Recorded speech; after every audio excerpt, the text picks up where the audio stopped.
تذکرہ امام حسین کا اور امام حسن رضی اللہ تعالی عنہ کا اور اہل بیت کی محبت کا، یہ صرف محرم الحرام کا حصہ نہیں ہے، یا صرف 10 محرم الحرام کا حصہ نہیں ہے کہ محرم کے مہینے میں خاص طور پر 10 محرم الحرام کو ہم حضرات حسنین کریمین کا تذکرہ کریں اور پھر پورا سال اس کو بھول جائیں۔ اور المیہ یہ ہے کہ ہمارے سامنے ایک مظلوم ترین شخصیت ظاہر کیا گیا، سیدنا امام حسین رضی اللہ تعالیٰ عنہ کو، حالانکہ اس واقعہ کربلا سے پہلے ان کی 57 سال کی زندگی ہے، 55-56 سال عمر تھی ان کی۔ یہ پچھلی ساری زندگی کسی کے سامنے بیان نہیں کی جاتی، عین کربلا کے دن واقعہ کربلا کو یاد کر کے اور پھر پورا سال بھلا دیا جاتا ہے۔ اہل بیت کی محبت، حضرات حسنین کریمین کی محبت میرے اور آپ کے ایمان کا حصہ ہے۔ اللہ رب العزت نے ہمارے اوپر اہل بیت کی محبت کو فرض کیا ہے۔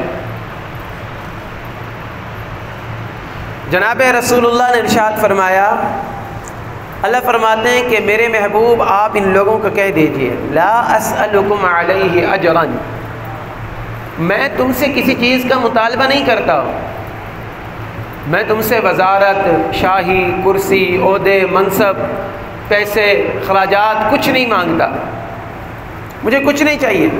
ان اجری الا علی اللہ، میرا اجر مجھے میرے اللہ نے دینا ہے۔ الا المودۃ فی القربى، لیکن یاد رکھو میں تم سے یہ چاہتا ہوں کہ میرے جو قریبی ہیں، جو میرے اہل بیت ہیں، ان کے ساتھ تم محبت رکھو۔ حضرات صحابہ کرام سے محبت بھی ایمان کا حصہ، اہل بیت اطہار کے ساتھ بھی محبت بھی ایمان کا حصہ ہے۔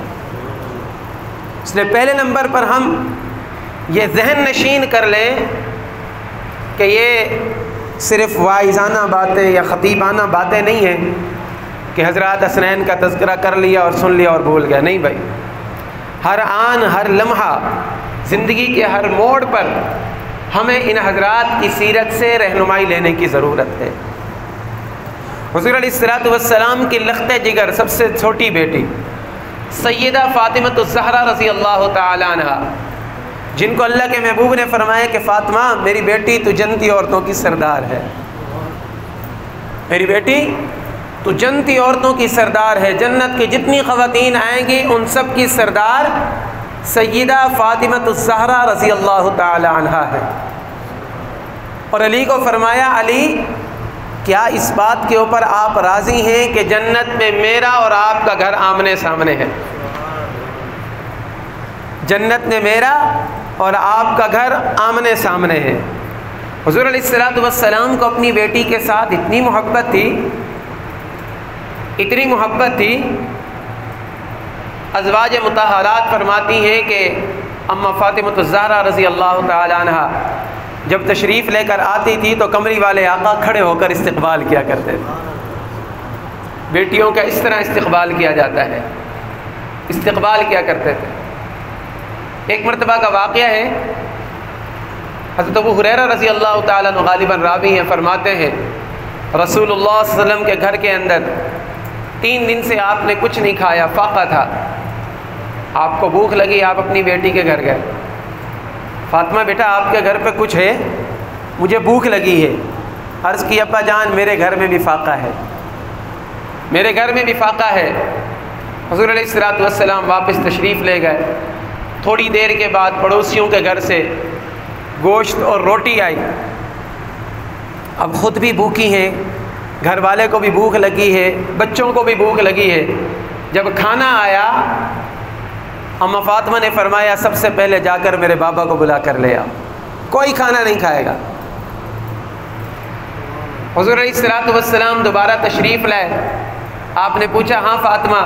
عرض کی ابا جان ایک جگہ سے کھانا آیا تھا، میں نے کہا اس وقت تک میں اپنے حلق سے لقمہ نہیں اتاروں گی جب تک میرے بابا کھانا نہیں کھائیں۔ یقین رکھیں بیٹیوں کو بیٹوں کی بنسبت اپنے والد سے محبت زیادہ ہوتی ہے. آپ بیٹیوں والے ہیں، بیٹیوں کو محبت زیادہ ہوتی ہے. یہ الگ المیہ ہے کہ بیٹیوں کے ساتھ ناروا سلوک کیا جاتا ہے، کہیں کہیں پر، ہر جگہ پر نہیں. ان کا حق نہ دبایا جائے. حضور علیہ الصلوۃ والسلام نے اماں فاطمہ الزہرا کا استقبال کر کے دکھایا. اماں فرماتی ہیں کہ آپ علیہ السلام نے کھانا نوش فرمایا، آپ کے ساتھ ساتھ بچوں نے کھانا کھایا، حضرت علی نے کھانا کھایا. فرماتی ہیں کہ میں نے دیکھا کہ جو سالن تھا وہ پہلے سے بڑھ چکا ہے اور روٹیاں جیسے تھیں وہ ویسی پڑی وہ بھی بڑھ چکی ہیں. اس کے بعد کہتی ہے کہ میں نے اڑوس پڑوس کے اندر سالن بھی تقسیم کیا اور روٹیاں بھی تقسیم کی. کئی گھروں کے اندر میں نے وہ روٹی جو 1-2 بندوں کے لیے کافی ہو سکتی تھی، کئی گھروں کے اندر میں نے اس کو تقسیم کیا. یہ جناب رسول اللہ صلی اللہ علیہ وسلم کا معجزہ تھا. آپ علیہ الصلوۃ والسلام تشریف لائے. کئی مرتبہ کے ایسے واقعات ہیں. ایک مرتبہ صحابہ کرام کا لشکر جا رہا ہے، یا رسول اللہ پانی ختم ہو گیا، پانی نہیں ہے. آپ علیہ السلام نے پوچھا کہ کسی کے پاس تھوڑا سا پانی ہے، ایک برتن کے اندر کولی کے اندر جمع کر لو. پانی جمع کیا گیا. 1400 کا لشکر. اللہ کے نبی نے اپنی انگلیاں مبارک ایسے، یہ اوپر والے پورے ہیں نا، یہ پورے ان کے اندر ڈبوئے. آپ نے ایسے رکھ کر فرمایا آ جاؤ پیو پانی، آ جاؤ پانی پیو. نہ کوئی چشمہ ہے نہ کوئی کنواں ہے، پانی کہاں سے؟ صحابہ کرام فرماتے کہ ہم نے دیکھا اللہ کے نبی کی انگلی مبارک سے ایسے پانی پھوٹ رہا تھا جیسے چشمے سے نکلتا ہے. 1400 صحابہ کرام نے پانی پیا. اللہ کے نبی نے فرمایا برتن لے آؤ. سارے صحابہ کرام نے اپنے برتن بھرے، سیر ہو کر پیا اور پانی جتنا تھا وہ اتنا کا اتنا رہ گیا. یہ رسول اللہ صلی اللہ علیہ وسلم کا معجزہ تھا. اللہ کے نبی نے فرمایا کہ فاطمہ میری وہ بیٹی ہے. دنیا کے اندر دستور ہے کہ لوگوں کی نسل ان کے بیٹوں سے چلتی ہے، لیکن میں محمد کی نسل میری بیٹی فاطمہ سے آگے چلے گی. کل کو رہتی دنیا تک جتنے بندے اپنے آپ کو میرے نسب سے بتائیں گے ان کو اپنا نسب فاطمہ الزہرا کے ساتھ ملانا پڑے گا. فاطمہ الزہرا کی نسل سے، حسن حسین سے اللہ رب العزت آگے نسل چلائیں گے میری اولاد کی. حضرت علی رضی اللہ تعالیٰ عنہ کے گھر میں پہلا بیٹا ہوا. حضور علیہ الصلوۃ والسلام تشریف لائے. آپ نے اذان دی، آپ نے گھٹی دی. اور گھٹی کس چیز کی؟ اپنی یہ زبان مبارک امام حسن رضی اللہ تعالیٰ عنہ کے منہ میں دی اور انہوں نے چوسی ہے وہ زبان. یہ گھٹی دی. پوچھا علی اس کا نام کیا رکھا ہے؟ فرمایا حرب. لڑائی کے شوقین تھے، بڑے مجاہد، شاہ سوار، اسد اللہ، اللہ کے شیر. جہاں پر کوئی فتح نہیں ہوتی تھی علی جاتے اللہ فتح کرا دیتے تھے. علی نے عرض کی یا رسول اللہ میں نے اس کا نام حرب رکھا ہے، لڑنے والا. فرمایا علی یہ تو حسن ہے، اس کا نام حسن رکھ دو. ٹھیک ہے یا رسول اللہ. کہتے ہیں دوسرا بیٹا ہوا حسین. حضور علیہ السلام تشریف لائے. آپ نے اذان دی، گھٹی دی. پوچھا علی اس کا نام کیا رکھا ہے؟ عرض کی یا رسول اللہ اس کا نام حرب رکھا ہے، لڑنے والا. حضور علیہ السلام نے فرمایا یہ تو حسین ہے، اس کا نام حسین رکھ دو. حضرت علی نے فرمایا عرض کی یا رسول اللہ ٹھیک ہے آپ نے اس کا نام حسین رکھ دیا تو اس کا نام حسین. 7ویں دن اللہ کے نبی نے بکری ذبح فرمائی. ایک حضرت حسین کے عقیقے کی ایک بکری ذبح فرمائی. تو یہاں سے یہ مسئلہ یاد رکھیں کہ کچھ حضرات کہتے ہیں کہ عقیقے کے اندر اگر 2 بکرے نہ ہو تو عقیقہ ہوتا نہیں ہے. عقیقہ ہو جاتا ہے. اللہ کے نبی نے آپ سیرت کی کتابیں اٹھائیں، امام حسین کا جو عقیقہ کیا ہے اس کے اندر 1 بکرا یا بکری ذبح فرمائی.